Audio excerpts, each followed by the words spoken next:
So first of all, what's WWE doing here? Well, WWE is one of the most interactive forms of all media. When you consider even before technology and digital and social, and you think about how we engage with our audience live in the arena, I mean, our audience actually impacts what happens in the show, whether they're cheering or booing or chanting or worse, not responding to anything. It impacts the content itself. So then you amplify that with all the digital and social platforms that are available now. Now our audience has an even bigger voice to be so impactful. And now with Next VR, we just announced our new VR experience that's coming out, and our Mixed Match Challenge show on Facebook, where our audience will actually impact content live, digitally, being able to vote on competitors, match stipulations, etc. The interactivity only continues, broadening our engagement and appeal, hopefully. Right, and so WWE is an established brand. You guys have been around for decades, so I would love to hear, I mean, you've been involved in this, I mean, since you My were whole a kid. life, Exactly, yes. right. So what are some of the biggest changes you've seen in how people are watching WWE? Like, how's it changed? Sure. Well, what doesn't change is our audience. What doesn't change is the fact that they really are our secret sauce. What doesn't change is that our mission is to put smiles on people's faces. What doesn't change is the fundamental aspect of storytelling. You know, WWE is really no different than a great opera, book, play, any other television show, because it's protagonist versus antagonist with conflict resolution. Our conflicts just happen to be settled inside a 20 by 20 foot ring with some of the greatest live action that you can see on any form of media. That doesn't change. What changes is our ability to reach our audience in better ways, because it's always our mission to super serve our audience and give them an experience that's worthy of their passion. Whether that is, you know, one of our 850 million social media followers, or that's on YouTube, where we have the second most viewed YouTube channel in the world. VR, though, so you had this next VR announcement. I wonder, what do you want fans to get out of a real WWE VR experience? What do you want them to feel when they're doing that? We want them to feel what we feel as performers, right? Because I've heard forever fans say, what's it like to walk down the ramp on Monday Night Raw in front of tens of thousands of people, or out in WrestleMania in front of over 100,000 people? What's it like to be in the ring, up close and personal, face to face with a WWE superstar? Is it intimidating? You know, how do you feel? What about if that person is now performing a maneuver? And you can actually experience what that feels like to be laying on the mat while somebody comes off the top rope and their whole body is flying towards you. I mean, it's pretty incredible. We want them to experience that adrenaline, that excitement, that fear, that energy. You know, that's what we want. And that's what VR can hopefully provide. Yeah, so these are going to be like 10-minute experiences at the end of some of the shows. Exactly. There's going to be 6 different experiences for about 10 minutes each. Very cool. All right. Let's look to the future a little bit more too. Like augmented reality is coming up, and these headsets are getting lighter, more powerful, more accessible. I mean, do you see maybe a future of like holographic arenas, or like where do you look down the line? What do you see? Absolutely. I mean, we're constantly thinking about what that next experience could be. You know, and what if you did walk into the arena and get to be face to face with Andre the Giant and a hologram? Cool. You know, that'd be pretty cool. Yeah. I actually grew up with Andre the Giant, so I know exactly what that feels like. We were, just a side story, we were in People magazine together after WrestleMania 1 because I was 8 years old and I fell asleep on his lap. And People magazine took a picture and said, you know, Andre the Giant just slammed Big John Studd, not the person on his lap, but we were very good friends. That's very sweet. Yeah, and there's a documentary coming out soon, isn't there? There is, yes, on HBO Sports. Thank you very much, yes. I like Andre the Giant as well. And maybe one day you can get to meet him in some other form. Exactly. You know, that's the crazy part. You can blend. You know, there's so many years of WWE.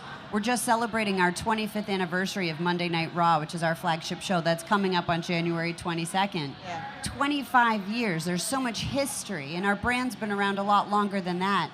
And when you think about the opportunity to blend stars of yesterday with today and what that can mean to our audience, it's just, the ideas are endless. Social media is such a huge part of any industry now.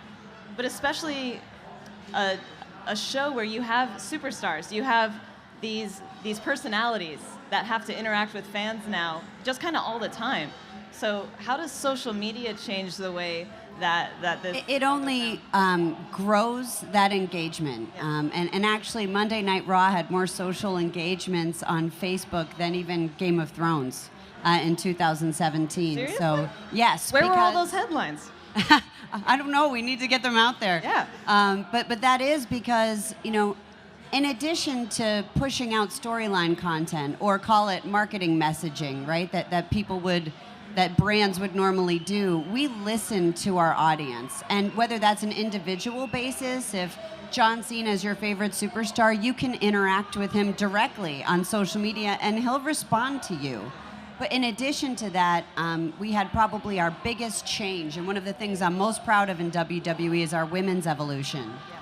And a few years back, we had what was then branded our Divas division, and a match that lasted all of 30 seconds. And our fans had had enough. And they started a hashtag that trended worldwide for 3 days called Give Divas a Chance. And they were calling for better storylines, better character development, more athleticism in matches. And their voices were so loud that our chairman and CEO responded and said, "We hear you, keep watching Give Divas a Chance."